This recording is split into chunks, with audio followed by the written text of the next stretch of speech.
Hey there, my name's Lydia. I'm 30 years old. I found out that my husband was cheating on me in the most bizarre way, and today I want to share my story with you. Let me begin by telling you about how I even met my now ex-husband. My ex-husband, Darren, and I met through work. The companies we worked for were working on a big project together, and that's how we met. We were both part of the team that undertook the project, and we got to talking. We quickly realized we had a lot more in common, and as the months passed, I found myself getting more and more attracted to him.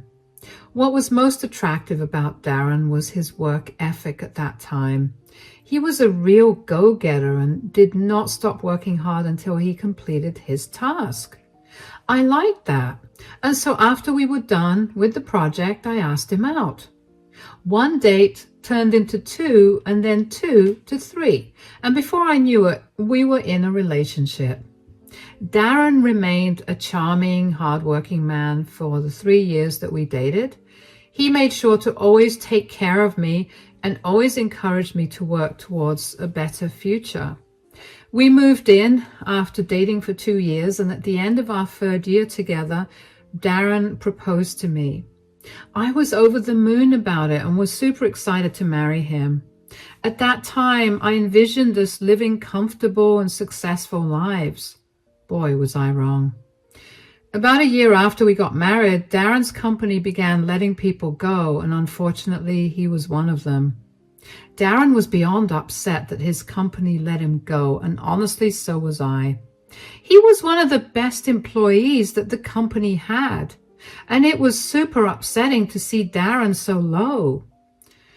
However, the two of us decided that it would be best for Darren to take 3 to 4 months off of work to recuperate from the loss of a job and find his motivation to work again. At that point, I was the only one paying for everything. Darren had money saved up, but by the time we hit the 4th month, his savings were barely there. While I didn't have an issue picking up the bills, the biggest one being the mortgage on the house that I had purchased before Darren and I got together, I did have an issue with Darren lounging around at home all day and doing nothing but playing his video games. Darren would promise me every day that he'd look for a job, but he never did. And even when he did it, he only did it initially after the 3 to 4 months were up. He got rejected by a few companies, and that was it. He gave up. Since I was the only earning member and I didn't earn enough to support the two of us, I had to pick up extra hours at the office. And then when I would get back home, I'd have to do the household chores too. I was almost always too exhausted to do anything else. I tried to talk to Darren about it, but he would always tell me that I did the chores better than he did, which may have been true, but I would have still appreciated him doing something. One day, my tiredness and frustration all came to a head. I had just returned home from a long day at work, and Darren greeted me with a snarky, "Why were you late?" His tone made me so mad, I couldn't help but snap. "Why were you so late?" "I was working." "Why do you work so much? You're barely at home anymore." "Are you serious?" "Whoa, no need to get snappy. I was just feeling hungry and I wanted to have dinner with you. You took a long time to come, and now it's going to take a while for you to cook too. I'm sorry for just asking." "You didn't make anything for us to eat at all?" You know I can't cook." "You couldn't have ordered something at least?" "I didn't know what you'd want to eat." "You have got to be kidding me right now." "Why are you getting so worked up?" "Because all you ever do all day is sit around and play your stupid video games." "What else do you expect me to do?" "Darren, you don't have a job. The least you could do was help around the house by, I don't know, doing the dishes or the laundry or even cooking us a simple meal." "You know I'm horrible at that stuff." "I have seen you watch a 3-hour YouTube video on how to fix your PS5. I think you can learn how to do the basic chores." but I could never do it as good as you. I'm not asking for good. I'm only asking that you contribute something to this relationship. If you can't do that, then you need to find a job because I'm exhausted. I cannot keep working these hours and then also come home to do more work. Do you really think that I'm not trying to get a job? Of course I do. I've not seen you apply to a single job since May, and it's been 9 months now. I have applied to plenty of jobs. Oh, really? Then why haven't I heard anything about an interview? None of them responded. If you'd been religiously applying to a lot of jobs these last 9 months, you're telling me that not a single one of them has responded to you? Are you accusing me of lying to you? Maybe I am. Why don't you prove me wrong? I don't have to prove squat to you. As my wife, you're supposed to have absolute trust in me. Oh, yeah? Then as my husband, you're supposed to help me pay the bills. You're impossible. Why do you always have to have a problem with everything, and why do you always have to nag me? Because unless I nag you, you never get anything done. I feel like I'm your mother with the way that I have to constantly tell you to get things done. Do you not think that it's getting exhausting for me too? Maybe if you stopped nagging me so much, you wouldn't be that exhausted. You know what? You're right. I'm going to stop nagging you. I can't spend the night here. I'm going. Figure your own dinner out. I was honestly fuming. I couldn't stand the entitled behavior and I needed space to breathe. So I went over to my best friend Megan's house and I stayed with her for a few days after that. Darren tried his best to get in contact with me and eventually I gave in. After a long talk, Darren promised me that he would be more helpful around the house and that he would start looking for more jobs. That promise of his lasted 2 months. After that, my sister came back into my life. Now, let me tell you a little bit about my sister Lara. Lara and I never had a close relationship. She was always mean to me, and even though she was younger, I was kind of terrified of her. Nothing made me happier than to move out of my parents' home because that meant living away from her. After I moved out, I barely ever spoke to her or even saw her. She didn't even attend my wedding, but I was happy with that. But then she showed up at my house unannounced one day. She told me that she had been doing some self-reflection and that she was sorry for the way she treated me before. I forgave her and we began to repair our relationship. But more than her and I bonding, Darren and Lara quickly became the best of friends. Both of them loved the same video games and Lara would often come over every day to play them with him. It didn't seem strange to me at all at the time. To me, it was a good thing because my sister and husband were getting along really well. Plus, she and I were beginning to get very close too, since she almost practically lived at my house. Anyway, for the next year or so, all three of us spent a lot of time together, and as much as I wanted to be happy about it, I couldn't bring myself to be. Keep in mind that Darren was still very unemployed at this point. Whenever I would bring it up, Lara would shut me down and tell me that Darren was going through a rough patch. Of course, it peeved me that she was taking his side, but I didn't mind because he was at least not taunting me with remarks about me being late. The house was almost always a mess because Darren and Lara would eat like pigs and toss food wrappers all around and then never clean up after themselves. I was now tasked with cleaning up after 2 people instead of 1. I was reaching my breaking point. So I called my best friend Megan and asked her if she was free to meet me one weekend. I knew I needed to get away from Darren and Lara and talk about what I was feeling. Megan agreed to meet me the following weekend, and I was happy to finally meet someone other than my husband and sister. However, on my way to the cafe where I was supposed to meet Megan, I ended up getting a flat tire. I almost broke down crying right there, but I gathered myself together and got out. I tried to change the tire, but I couldn't figure out how to set the jack up. I must have stood outside in the blazing heat for around 15 minutes before a kind stranger walked up to me and offered help. Do you need help with that? Yes, actually. I can't seem to figure out where exactly the jack goes. Here, let me help you out with that. My name's Fred, by the way. Thank you so much, Fred. I don't know what I would have done without you. I'm Lydia, by the way. Well, it wouldn't be very gentlemanly of me if I just let a woman struggle with a flat tire by the side of the road. Oh, that's very sweet of you. Are you from around this town? Not really. I mean, I was born and raised here till I was about 7, and then I moved. I only came back for this amazing job opportunity. Me too. The job opportunity portion only. I wasn't born here. I'm sorry, I'm so awkward. I'm just kind of embarrassed that I was struggling so hard. I mean, you're doing it with so much ease. There's nothing to be embarrassed about. I mean, if I'm being fully honest here, I didn't know how to change a tire until a year ago. No way. But you're so natural with this. I know it sounds insane, but it took a little practice, and I guess I'm pretty good at this. I would get some practice too if I had flat tires more often. Say, I don't mean to be too creepy or anything, but do you want to maybe get a coffee with me sometime?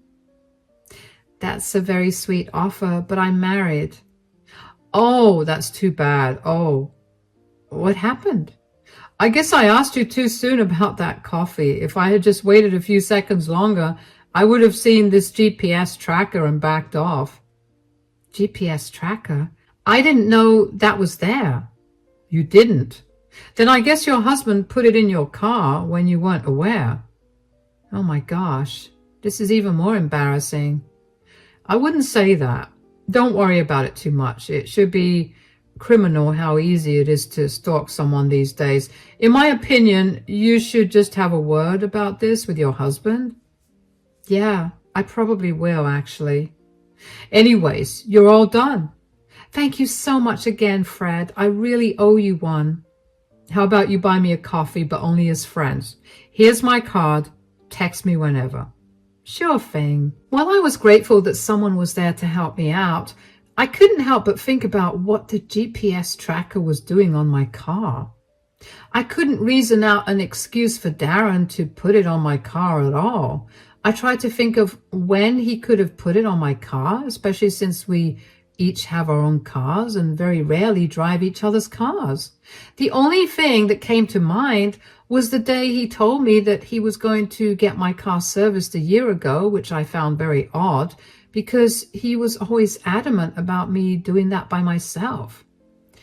I couldn't dwell on my thoughts for too long because I reached the cafe. I was a little late and Megan was already seated inside. I rushed in and greeted her. Hello, I'm here. Where were you? I was honestly beginning to panic. I know, I'm so sorry. I got a flat tire and I was struggling to change it. Thankfully, this really nice stranger helped me out.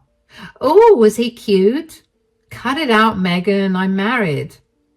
You know I love you, but I do not approve of Darren. I mean, the man lost his job years ago, and he's just mooching off of you at this point. Yeah, but speaking of Darren, I found something odd. What do you mean? When the stranger, his name is Fred, was helping me change my tire, he found a GPS tracker hidden behind the tire. What? Yeah, I mean, do you think it's odd? Because I, for one, sure did not put a tracker on my car. That only leaves Darren. Do you think it's odd? Sweetie, that's beyond worrisome. You need to get to the bottom of this. Okay, so I should talk to him about this, right? No, absolutely not. If you confront him about this directly, he'll lie to you. You need to figure out why he needed to put the tracker on you in the first place. Maybe because he wanted to make sure I was safe, or also that I wasn't lying about where I was going, which is pretty bad. But he's never needed to know my whereabouts before. He barely even asks me where I'm going. Yeah, maybe he needs to know your location because he's hiding something from you, like an affair. Please, that's the last thing he would do. He barely gets out of the house, and the only other woman he talks to is my sister. Wait, why is your sister at your house when you're not there? They like to game together, so whenever she's done with work, she comes over. That doesn't sound odd to you, especially now? I don't want to think about them that way. They're the closest people to me, along with you, of course. They would never, right? We can't say for sure right now, so why don't you make a plan about it? What do I even do? How about you park your car at work on Monday and then take a taxi back home to see what he's up to? This feels wrong. I mean, if nothing is happening, I'll feel horrible. Hey, you're just ruling possibilities out. If you find nothing, which for your sake I hope you don't, then you can just confront Darren about this. You're right, I'll do that. Now, I'm exhausted. Let's get some coffee, shall we? I really did not want to think of anything happening between Darren and Lara. I mean, why would they do something so horrible to me? I had been nothing but kind to both of them, so there should have been no reason to go behind my back that way. But over the weekend, the more that I thought about why Darren would place a tracker on my car, the more I realized that there just weren't enough reasons to justify it. Darren had stopped caring about my whereabouts altogether, and even if he wanted to make sure I was safe, why would he need to hide the fact that he was putting a tracker on my car from me? There was no reasonable explanation at all. When Monday came around, I was anxious to get to the bottom of it all. I called in sick at work and got myself a taxi back home. When I got back home, I noticed that Lara's car was in the driveway.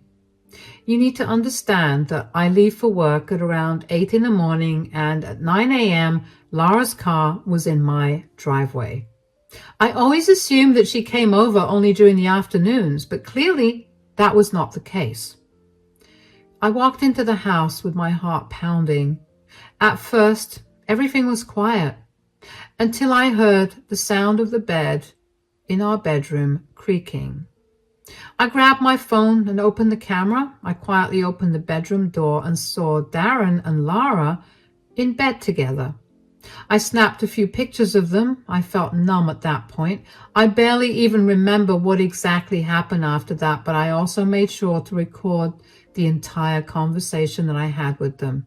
I let the two of them know that I was there by clearing my throat. Darren was the first to hear me, and when he saw me there, his face paled. The two of them struggled to cover themselves up entirely.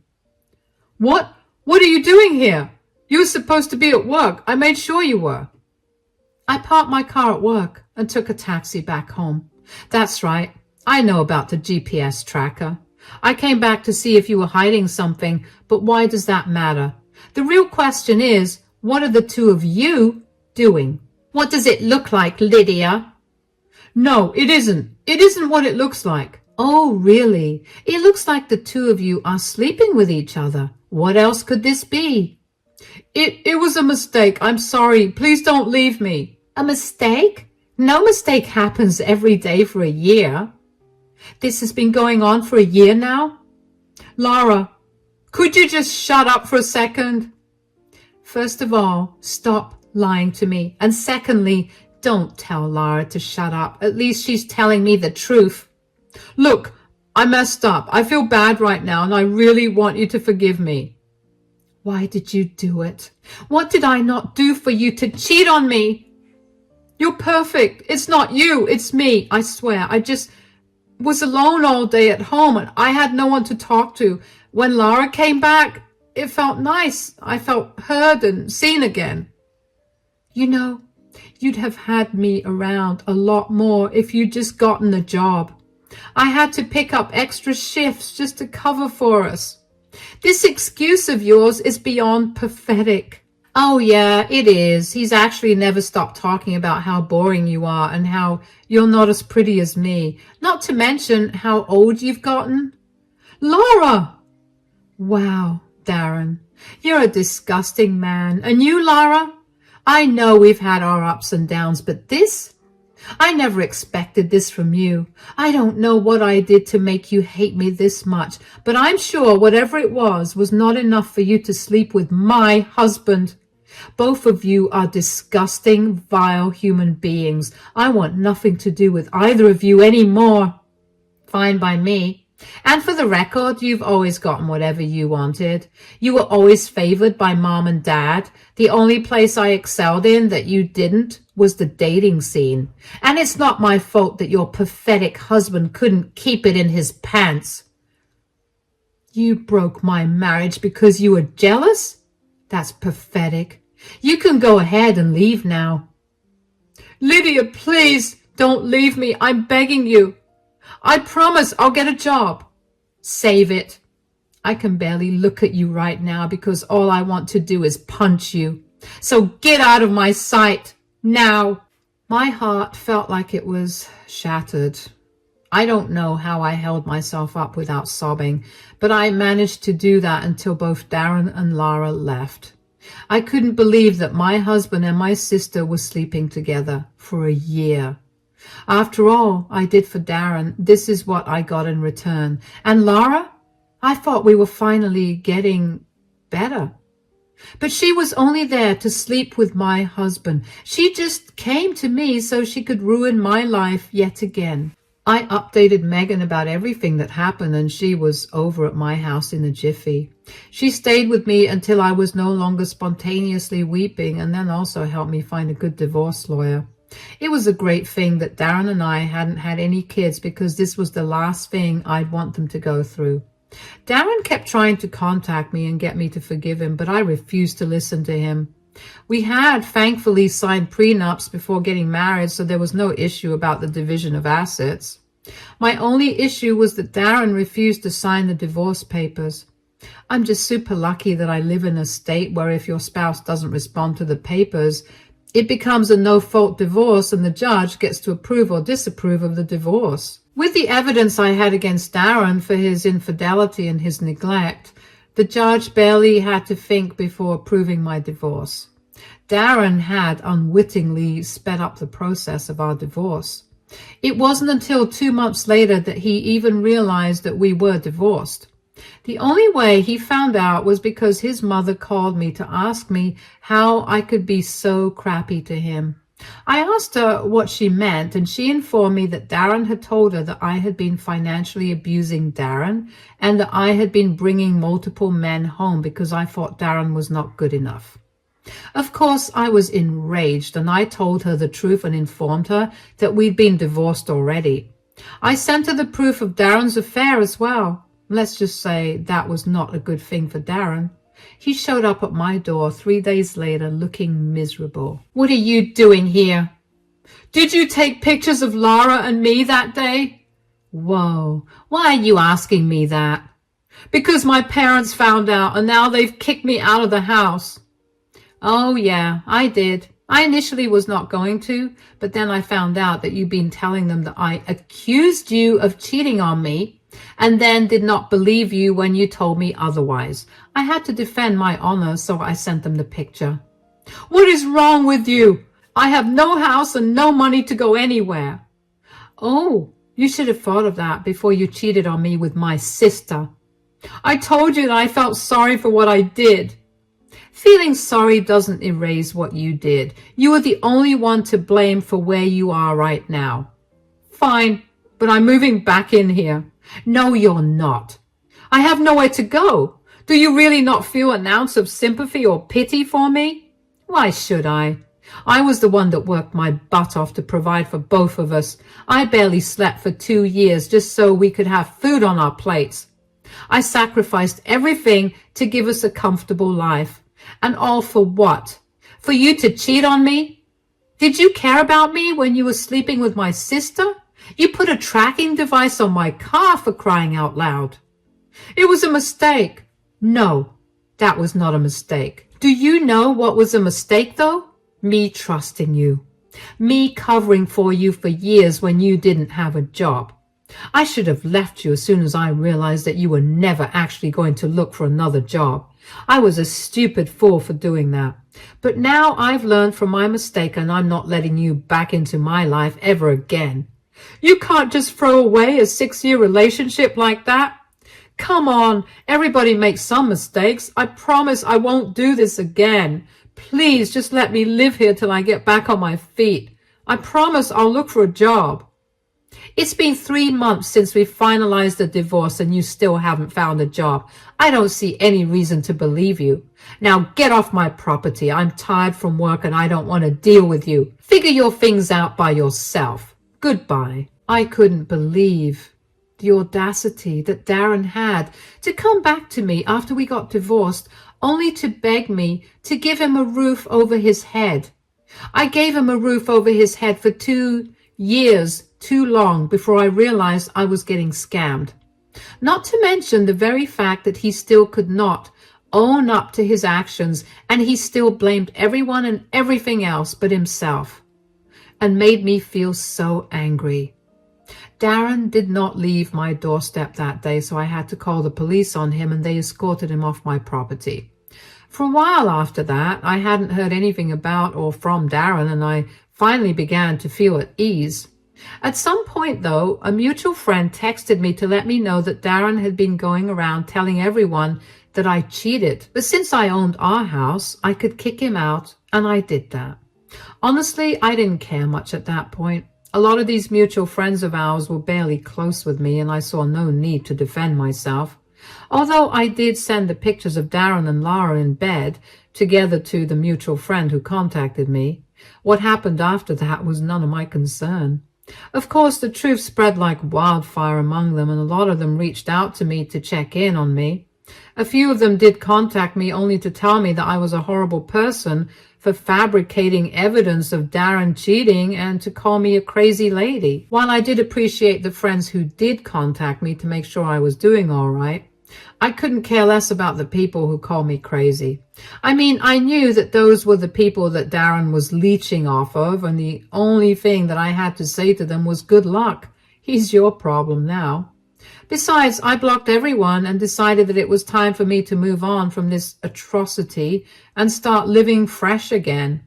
I focused on getting better after the whole thing. I never realized how much I'd been on edge since the divorce started and ended, and how tired I was in general from having to deal with Darren. I finally got to take some days off without worrying about money, and my home has quickly become something I'm excited to come back to. Megan has also been a great support during this time, and I couldn't ask for a better friend than her. Along with Megan, my other source of support has been Darren's family.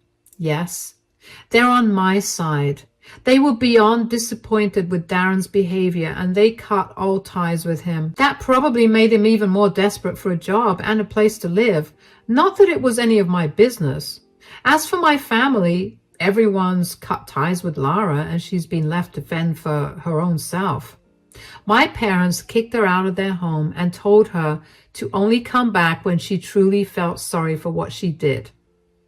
It's been a few months, and they're yet to hear anything from her. Once again, I couldn't care less about her.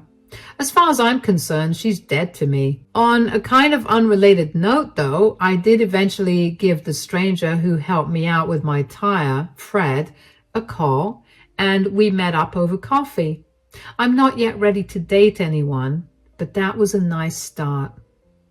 Life has been slowly going back to normal, and I can't wait to recover from all the exhaustion of the last few years. Once I'm all energized again, I'm going to give my life my best shot. Cheers!